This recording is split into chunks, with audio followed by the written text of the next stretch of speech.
Kaya bakit namunda mo? Because it's Christmas season po. Bibigyan ng pagmamahal. Lahat. Masaya lang po talaga yung Christmas season. So, anong plans for Christmas kung medyo palapit na palapit na? Plans po for Christmas? Siguro po, dito po kami sa bahay namin, sa Manila magki-Christmas. Kasi first time po namin na mag-decorate na pang-Christmas sa bahay namin. So, sinusulit po talaga namin. Like, first time po namin bumuo ng Christmas tree. First time po talaga. Nag-enjoy ka? Decorate. Yes! Medyo nahirapan po ako. Pero masaya po pala. Mahirap kasi syempre gusto ko po, dahil nga first namin yun na Christmas tree. Gusto ko like, maganda siya, may purpose talaga bawat decorations na ilalagay. Nakadetalye. Nakadetalye po, opo. Parang this could be one of your happiest, pero pinakamalungkot din ba? Basta po pag Christmas, masaya lang po dapat. Kasi it's the birthday of Jesus Christ. So, dapat po, punong-puno lang ng kasayahan, punong-puno lang ng pagmamahal, and gratefulness for the whole year behind. It's ano din daw, time for it's a season for moving on. Is it? It's the season to be jolly. Pero are you moving on? What? Dito Glenn? Okay. Oh my God. Huwag na ho. Pero how are you now? Kumusta yung state of emotions mo? Yun nga. Ang puso Personally, ko ngayon ay masaya. Dahil ang dami kong ginagawa ko ngayon. I do tennis, I do firing, nagmumotor po ako, and I'm planning to join something naman po for the next year, influenced by the people around me. So, ayun, ang dami ko po ginagawa ngayon na hobbies. And binabalikan ko po yung pagiging thrill seeker ko. Kasi yun po yung diba? Yun yung parang na-miss ko po. Correct. Like the thrill, the adrenaline. Kaya ito po yung mga ginagawa ko. Tsaka, syempre po masaya din dahil ngayong Christmas may trabaho. So, grateful din po ako. Pero kay sa schedule mo, naisisingit mo pa? Ang alin po? Yung mga extra curricular activities mo. Yes, oo naman po. Oo naman po. I really give time for myself, to get to know myself more, because I feel like utang ko yun sa sarili ko, like to take care of myself and prioritize myself. And syempre, andun na rin yung prioritize yung family time, kasi yung ginagawa ko naman po na yun, hindi lang naman siya para sa akin, pero para rin naman siya sa mga kapatid ko, para sa mga magulang ko, kasi nagbabonding din naman po kami dun sa mga activities. Ano yan? Is it also a way of therapy para sa sarili mo na, alam mo yun, you have to do have to be very busy also para may makakalimutan kang things sa pangyayari sa buhay mo? Actually, hindi naman po siya para makalimot, kasi I don't deal with the problems. I don't ignore them. I really acknowledge them. But hindi kasi ako yung tipo ng tao na magtatagal ako sa same place. Ako po yung tipo ng tao na, okay, maybe something happened, okay, move forward. And hindi po sa pag-aano, but Favor Church really helped me.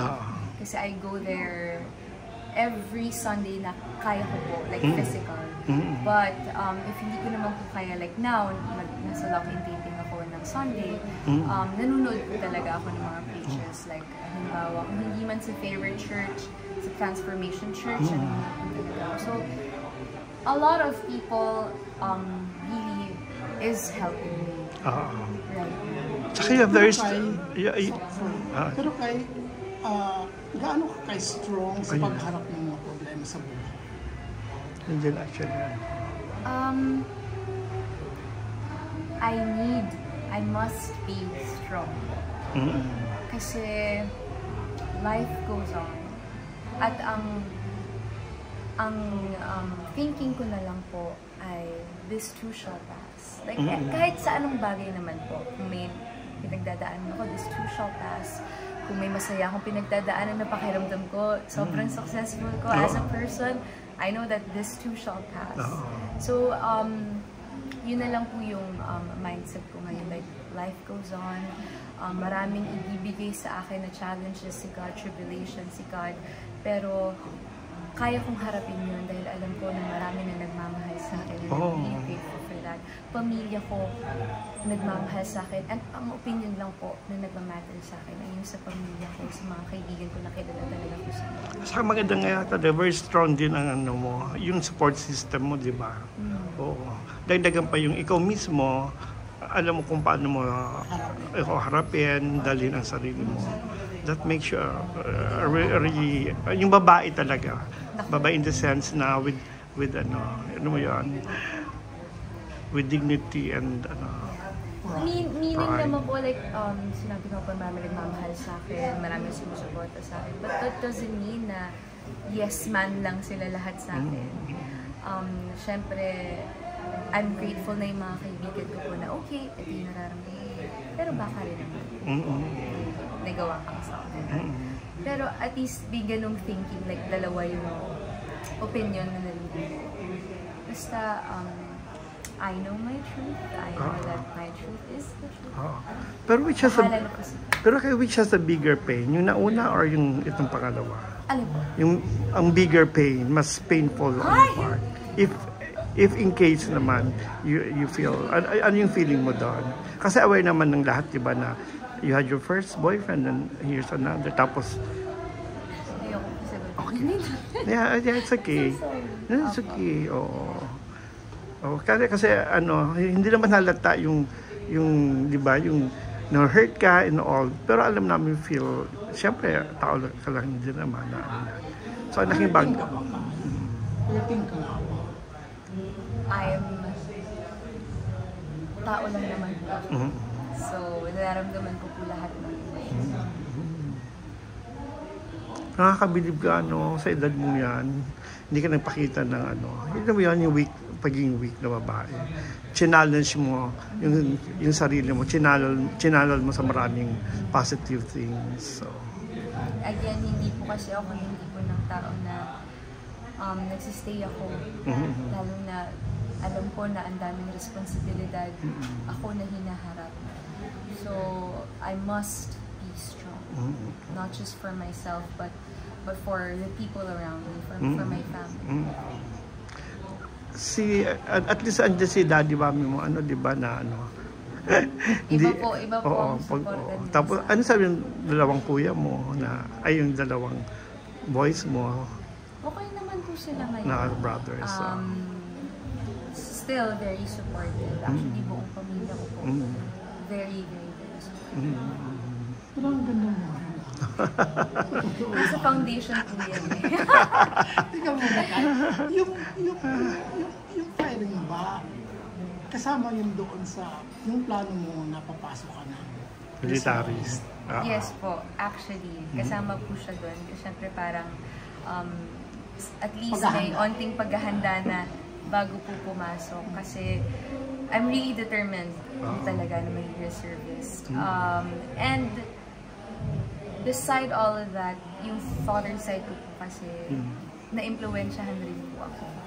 So, una nag-hobby muna siya, tapos biglang isip ko na gusto ko maging reservist. So, why not use this training para sa paghahanda? Hindi pa rin nawawala yung plano na pagiging reservist mo? Hindi po talaga. Pakiramdam ko kapag halimbawa, pag perfect timing na, definitely gagawin ko po siya.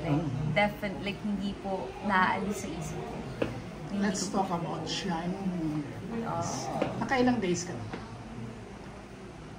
Ilang days? Naku, hindi ko na po mabilang, pero ngayon po kasi nasa lock-in taping kami.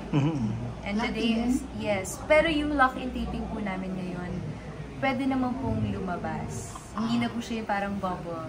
Pero syempre, pagpasok po, there's the test again, ganyan. Ngayon po kasi, syempre may trabaho po outside, shining. So, Excited ka for this project? Yes!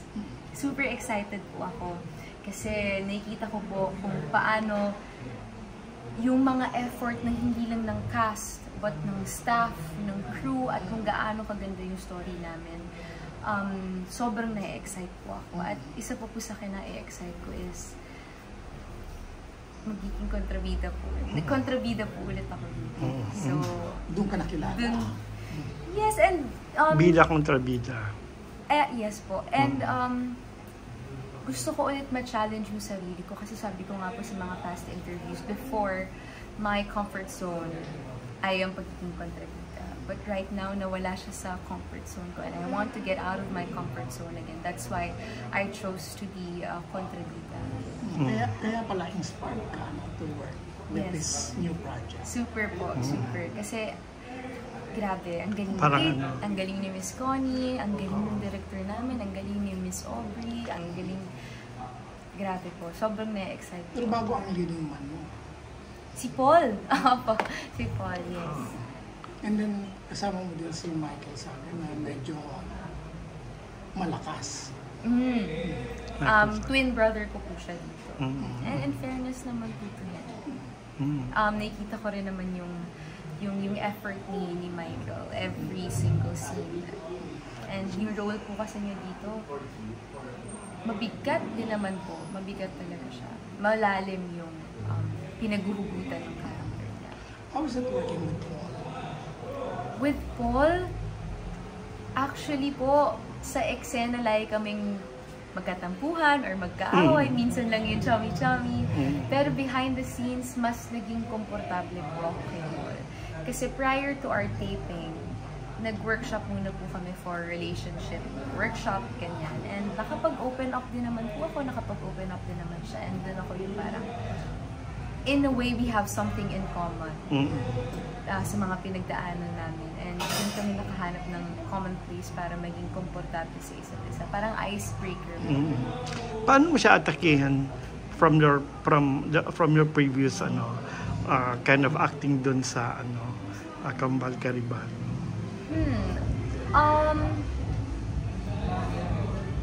Si Joanna kasi sa una ko pong basa ng script, she's aggressive. She's just plain rude, plain brat. Walang pakialam talaga.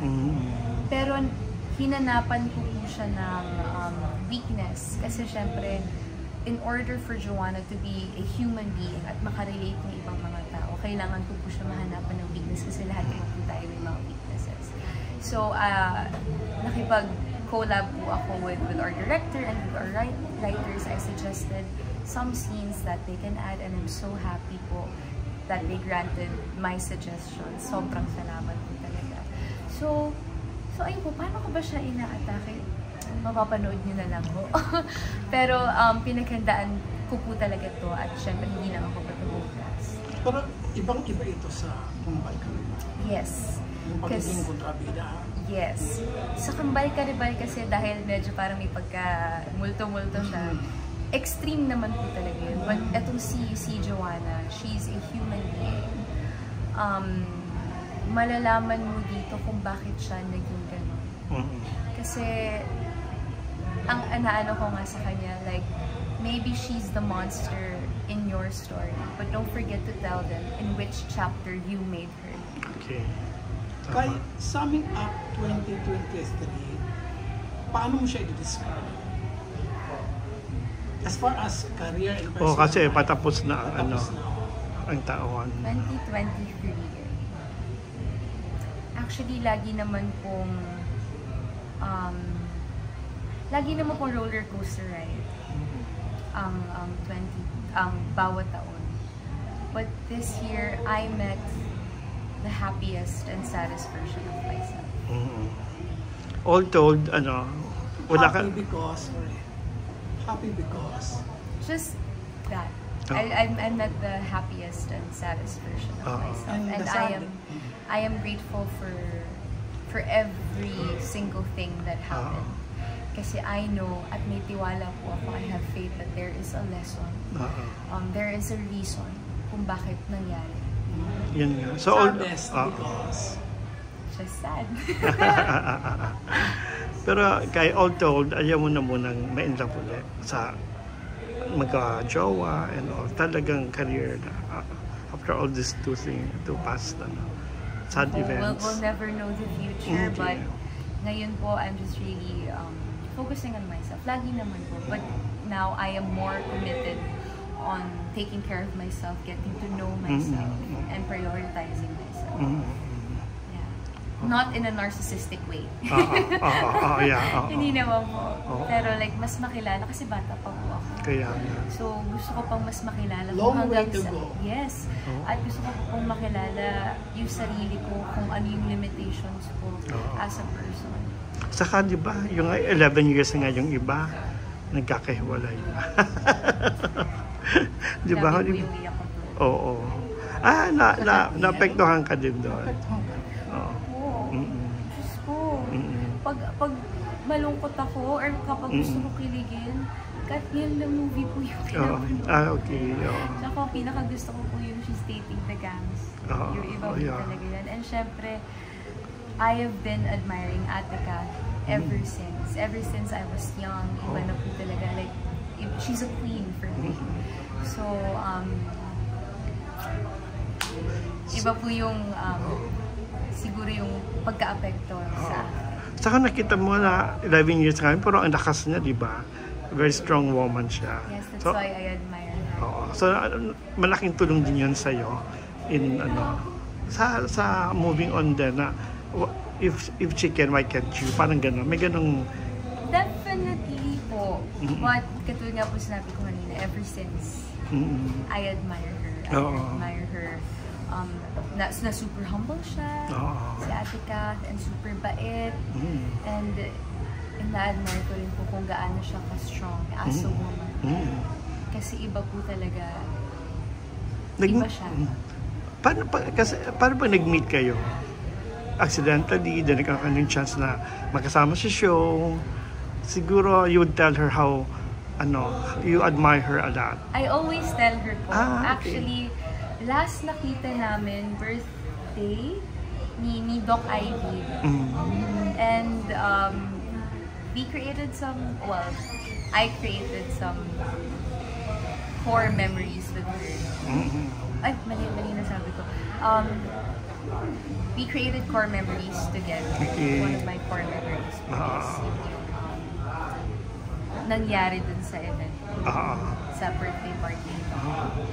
Nakakatuwa, no? You're not alone sa journey mo. I will never be alone in my journey. God, I have my family. Okay, good luck, Kai Kai. Thank you po.